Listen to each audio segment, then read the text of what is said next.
اما بعد فاعوذ باللہ من الشیطان الرجیم بسم اللہ الرحمن الرحیم الم تر الی الذین تولوا قوما غضب اللہ علیہم ما هم منکم ولا منہم ویخلفون علی الکذب وهم یعلمون اعد اللہ لهم عذابا شدیدا انہم ساء ما كانوا یعملون اتخذوا ایمانہم جنتا فصدوا عن سبیل اللہ فلہم عذاب مہین لن تغنی عنہم اموالہم ولا اولادہم من اللہ شیئا اولئک اصحاب النار ہم فیہا خالدون یوم یبعثہم اللہ جمیعا فیخلفون لہ کما یخلفون لکم وَيَحْسَبُونَ أَنَّهُمْ عَلَى شَيْءٍ أَلَا إِنَّهُمْ هُمُ الْكَاذِبُونَ اسْتَحْوَذَ عَلَيْهِمُ الشَّيْطَانُ فَأَنْسَاهُمْ ذِكْرَ اللَّهِ أُولَئِكَ حِزْبُ الشَّيْطَانِ أَلَا إِنَّ حِزْبَ الشَّيْطَانِ هُمُ الْخَاسِرُونَ إِنَّ الَّذِينَ يُحَادُّونَ اللَّهَ وَرَسُولَهُ أُولَئِكَ فِي الْأَذَلِّينَ كتب اللہ لأغلبن انا ورسلی ان اللہ قوی عزیز لا تجد قوما یؤمنون باللہ والیوم الآخر یوادون من حاد اللہ ورسولہ ولو كانوا آباءهم او ابناءهم او اخوانهم او عشیرتهم اولئک کتب فی قلوبہم الایمان وأیدہم بروح منہ ویدخلہم جنات تجری من تحتها الانہار خالدین فیہا رضی اللہ عنہم ورضوا عنہ اولئک حزب اللہ الا ان حزب اللہ هم المفلحون صدق اللہ العظیم رب اشرح لی صدری ویسر لی امری واحلل عقدۃ من لسانی یفقہوا قولی۔ اس وقت کا جو میرا موضوع ہے اس کا عنوان اگرچہ کہ جو پرنٹ ہے اس سے ذرا مختلف، جو اصل بات جو بیان کرنی ہے اس کے اعتبار سے ہے۔ جو پرنٹڈ چیز آپ کے سامنے آئی ہے وہ تو یہ ہے کہ حزب اللہ میں حزب الشیطان کی موجودگی، لیکن یہ کہ اگر ہم اس کو یوں کہیں کہ حزب اللہ میں حزب الشیطان کا عمل دخل یا حزب اللہ میں حزب الشیطان کے عنصر کی موجودگی تو زیادہ مناسب ہوگا۔ یہ موضوع اپنی جگہ پہ بہت ہی حساس، اور جن لوگوں کے میں سامنے بیان کر رہا ہوں ان کے لیے زیادہ ہی میں سمجھتا ہوں کہ حساس ہو سکتا ہے۔ اسی وجہ سے میں نے پہلی دفعہ اس کو تحریری صورت میں مرتب کیا تھا کہ کوئی الفاظ میں جو ہے وہ کوئی اس کے بیان کرنے میں کہیں کوئی کوتاہی ایسی نہ ہو جائے کہ کسی کو بات جو ہے وہ صحیح طرح سمجھ نہ آئے، پسند نہ آئے، تو ایک جچی تلی بات لکھی ہوئی زیادہ مناسب ہوگی۔ لیکن یہ کہ اس لکھی ہوئی بات کے ساتھ یہاں پہ معاملہ یہ ہو چکا ہے کہ اڑائے کچھ وقت گرلیں، کچھ لالے نے، کچھ نرگس نے، چمن میں ہر طرف بکھری ہوئی ہے داستان میری۔ تو اب میں واپس اپنے اصل، یعنی یہ کہ جو بھی اللہ تعالیٰ اس وقت دل میں ڈال دیں، آپ سے بھی التماس ہے کہ دعا کریں کہ مناسب الفاظ میں وہ بات کہ جو اس موضوع سے متعلق ہو مجھے کہنے کی توفیق عطا فرمائے اللہ۔ حزب کا معنی ہے جماعت، جتھا، گروہ، ہتھیار بند گروہ، اور حزب کا لفظ بولتے ہی ایک برسر پیکار گروہ کا تصور ذہن میں آتا ہے جو کسی جدوجہد میں لگا ہوا۔ حزب اللہ، اللہ تعالی، اللہ کو ماننے کا مطلب کیا ہے؟ کسی ایسی ہستی کو ماننا کہ جس نے آسمان اور زمین بنائے ہیں، جو اس کائنات کی مالک و مختار ہے کسی درجے میں، تو جان لیجئے کہ یہ تصور کسی نہ کسی درجے میں ہندوؤں کے ہاں بھی ہے، انگریزوں کے ہاں بھی ہے، اور دنیا میں سوائے دہریوں کے جو بھی دنیا میں انسان ہے اس کے اندر کسی ایسی الٹیمیٹ ریئلٹی کا کوئی نہ کوئی تصور موجود ہے۔ اور اس کا مطلب ازرو اسلام ایمان باللہ نہیں ہے۔ ایمان باللہ سے مراد وہ اللہ کا وہ تعارف، اللہ کی وہ پہچان کہ جو قرآن کرواتا ہے، اس کے 99 اسماء و صفات کے ساتھ، اور ان 99 اسماء و صفات میں بھی کچھ بنیادی ہیں کہ جن سے پھر کچھ دوسری اسماء و صفات متعلق ہوتی ہیں، یوں سمجھ لیجئے کہ اسی کی مزید شرح ہوتی ہے اس سے۔ ان میں سے اللہ تعالیٰ کا ایک نام یا اس کی ایک صفت الملک ہے، الملک القدوس السلام المؤمن المہیمن العزیز الجبار المتکبر، یسبح للہ ما فی السماوات وما فی الارض الملک القدوس العزیز الحکیم۔ ملک، تبارک الذی بیدہ الملک، پاک بابرکت ہے وہ ذات کہ جس کے ہاتھ میں بادشاہی ہے، الملک بادشاہ، اور پھر بادشاہ بھی کون سا؟ فتعال اللہ الملک الحق، حق حقیقی بادشاہ، سچا بادشاہ، اور اس کی بادشاہی کل زمین کل آسمان پوری کائنات پر محیط ہے۔ اس کے لیے 10 مقامات ہیں جہاں پر قرآن مجید کہتا ہے لہو ملک السماوات والارض، اور 6 مقامات ہیں قرآن مجید میں جہاں قرآن اللہ کا تعارف اس طور پر کراتا ہے للہ ملک السماوات والارض۔ تو پہلی بات تو یہ ہے کہ ہم کس اللہ کو جانتے ہیں؟ وہ اللہ کہ جس کو چند ہمارے سجدوں کی ضرورت ہے، وہ اللہ جو ہم سے کچھ معاملات میں عبودیت کا طالب ہے، یا وہ اللہ کہ جس کا تعارف یہ ہے کہ وہ اس پورے ارض و سما یعنی پوری کائنات کا بادشاہ ہے، اور بادشاہ حقیقی ہے، جس کا دوسرا مطلب یہ کہ اس کے سوا جو بادشاہ ہے یا جو بادشاہی کا دعویٰ کرے اس کا وہ دعویٰ باطل ہے۔ اس کی یہ بات، اچھا اس میں ذرا ضمنی طور پر یہ بات بھی کہہ دوں، یہ ملک ہے۔ اسی طرح آپ کو معلوم ہے کہ قرآن مجید میں اللہ کے مالک ہونے کے بارے میں کتنا تذکرہ ہے۔ اس ملک اور مالک میں کیا فرق ہے؟ آخرت کے بارے میں سورہ فاتحہ میں ہم پڑھتے ہیں مالک یوم الدین، اور سورہ مومن میں الفاظ ہیں لمن الملک اليوم، اس دن پوچھا جائے گا آج بادشاہی کس کی ہے؟ للہ الواحد القہار۔ تو گویا مالک ہونا اور بادشاہ ہونا یہ بھی برابر ہے۔ چنانچہ سورہ فاتحہ کی ایک قرات یہ بھی ہے ملک یوم الدین، بدلے کے دن کا بادشاہ۔ تو گویا خواہ بادشاہ کہیں خواہ مالک کہیں بات ایک ہوئی۔ تو قرآن مجید میں کتنی جگہوں پہ مالک کے الفاظ آئے ہیں؟ جیسے میں نے ابھی سنایا للہ ملک السماوات، تو اسی طرح للہ ما فی السماوات و ما فی الارض، یہ اس کی ملکیت کو ظاہر کرتے ہیں۔ اسی طرح اس کا رب ہونا، وہ اس کی ملکیت کو بھی ظاہر کرتا ہے اور اس کی ربوبیت کو بھی ظاہر کرتا ہے۔ ایک بادشاہ حقیقی کا کام اس کو جو ہے وہ اس لفظ کے ذریعے سے ظاہر ہو رہا ہے۔ تو اللہ کا یہ تعارف اگر سامنے نہ ہو تو قرآن مجید کے ایک بہت بڑے حصے سے، ایک عظیم حصے سے انسان کو اس کے فہم سے محرومی ہو جائے گی، اس کی سمجھ ہی میں نہیں آئے گا۔ جو ابھی یوسف علی صاحب بتا رہے تھے کہ میں قرآن مجید پڑھتا ہوں، اور پڑھتا ہوں کس لیے؟ ثواب کے لیے پڑھتا ہوں، اللہ اللہ خیر صلی اللہ۔ اور یہ کہ یہ کچھ ہو سکتا ہے کوئی اور بھی پڑھتا ہو، علمی مباحث کے لیے پڑھتا ہو، علماء میں بیٹھ کر علمی نکتے اٹھانے کے لیے پڑھتا ہو، اور یہ کہ کوئی علمی کاوشیں کرنے کے لیے پڑھتا ہو، کوئی بڑے بڑے علمی جرائد کا جو ہے وہ اجرا کرتا ہو، لیکن یہ کہ اسے فہم قرآن کے بہت بڑے حصے سے محرومی ہو جائے گی اگر اللہ تبارک و تعالیٰ کا یہ تعارف اسے حاصل نہیں ہوگا۔ اور نہ معلوم کہ پھر وہ مالک حقیقی آخرت میں اس ایمان باللہ کو قبول بھی کرتا ہے یا نہیں کرتا۔ جب اللہ کا یہ تصور آپ کے سامنے آیا تو حزب اللہ کا مطلب کیا ہوا ہے؟ وہ بادشاہ حقیقی ہے، اس کی بادشاہت قائم ہے، لیکن اس بادشاہت کے اندر اس نے جو انسان کو حقیر سا اختیار دیا تھا صرف زمین میں۔ آپ پوری کائنات کا تصور کیجئے، اس پوری کائنات کے اندر زمین کی کیا حقیقت ہے؟ اگر سورج کو کوثر نیازی نے ذرہ فانی کہہ دیا تھا تو زمین تو وہ تو بہت ہی حقیر ذرہ ہے۔ اس حقیر ذرے کے اوپر انسان، 2/3 زمین تو پانی کے نیچے آ گئی، باقی جو خشکی ہے اس میں انسان کتنے بستے ہیں اور اس کا وزن کاٹ کیا ہے؟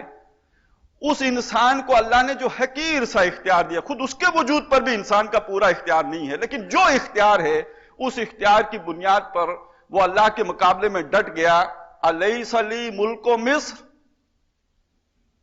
کیا مصر کی بادشاہی میرے لیے نہیں ہے؟ وَهَذِهِ الْأَنْهَارُ تَجْرِي مِن تَحْتِي أَفَلَا تُبْصِرُونَ، یہ نہریں میں نے نکالی ہیں، میرے زیر انتظام بہ رہی ہیں،